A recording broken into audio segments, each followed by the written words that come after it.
আসসালামু আলাইকুম। নমস্কার। সবাইকে আমার শুভেচ্ছা।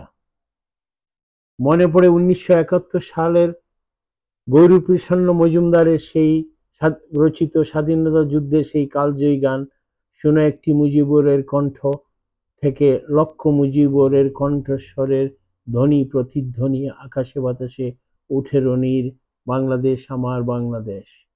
আজ সেই গানটিকে একটু বদলিয়ে গাওয়ার ইচ্ছা হচ্ছে। শোনো একটি উর্মি থেকে লক্ষ উর্মির কণ্ঠস্বর ধ্বনি প্রতিধ্বনি আকাশে বাতাসে উঠে রনির হটাও ইউনুস বাঁচাও বাংলাদেশ আমার বাংলাদেশ। ১৯৩২ সালে চিটাগাংয়ের মেয়ে প্রীতিলতার আত্মত্যাগে অবিভক্ত বাংলার ব্রিটিশ রাজের মসনদ কাঁপিয়ে দিয়েছিল। আজ সেই ময়মনসিংহের একটি ছোট্ট মেয়ে উর্মি সামান্য এক ফেসবুক পোস্টে বিশ্বের পরম্পরা শক্তির পাপেট সরকারের ভিত্তিকে অনেক বেশি কাঁপিয়ে দিয়েছে। আজ এই পাপেট সরকার উর্মির ফেসবুক পোস্টে দিশাহারা। উর্মি চাকরি, নিজের নিরাপত্তা, মব জাস্টিস কোনো কিছুর তোয়াক্কা না করে ও যা তার মত প্রকাশ করেছে, সে কোনো কিছু ওদের রক্তচক্ষু কোনো কিছুই ভয় পায়নি। ইতিমধ্যেই ওনারা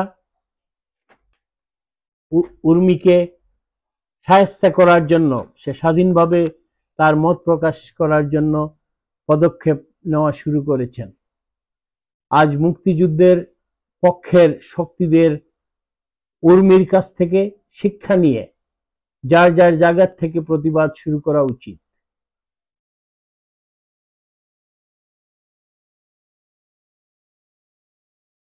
আজ আর আওয়ামী লীগ, ছাত্রলীগ, যুবলীগ বা মুক্তিযুদ্ধের শক্তিদের ঘরে বসে থাকার দিন নয়।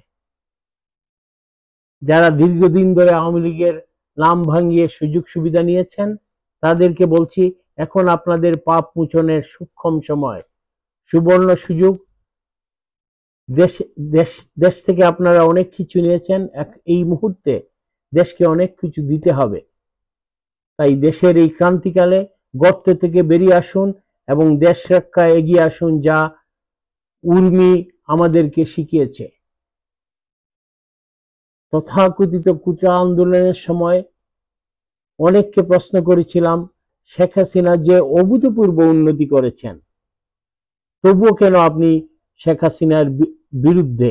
ওনারা সবাই বলেছেন বাংলাদেশে কোনো মত প্রকাশের স্বাধীনতা নাই, কেউ কারো ইচ্ছা মতো কোনো কিছুই বলতে পারে না, কেউ কোনো কিছু বললে ওকে ধরে নিয়ে যাওয়া হয়। আজ কি হচ্ছে? উর্মির এক পোস্টে, ছোট্ট একটি মেয়ে একটা পোস্ট দেওয়ার কারণে তাকে বিভিন্নভাবে হুমকি দেওয়া শুরু হয়েছে, আদালতে তলব করা হয়েছে। যারা এতদিন মুক্ত চিন্তা, স্বাধীন হিউম্যান রাইটস করে বাংলার আকাশ বাতাস চিৎকার করে বাংলার আকাশ বাতাস ফাটিয়ে দিয়েছে, আজ ওরা চুপচাপ, কেউ কোনো কিছু বলছে না। ইউনূস সাহেব বারবার আমাদেরকে বলেছেন, ক্ষমতা দখল করার পর উনি সমালোচনা পছন্দ করেন, উনি সমালোচনার থেকে অনেক কিছু শিখবেন।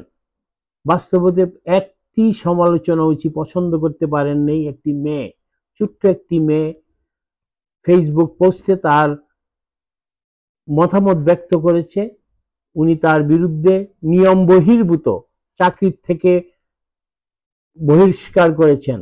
সেই নিউ ডক্টর ইউনিস, আপনি খুব সহজেই আপনার আসল রূপ জনগণের কাছে দেখিয়ে দিয়েছেন, এজন্য আপনাকে ধন্যবাদ। আমি আবারও সবাইকে অনুরোধ করব, আসুন আমরা এই পরাশক্তির এজেন্টদের কাছ থেকে বাংলার কে মুক্ত করি, এদেরকে বাংলা থেকে বিতাড়িত করি। সবাই এখনই প্রতিবাদ করার মোক্ষম সময়। সবাইকে ধন্যবাদ। আগামীতে দেখা হবে।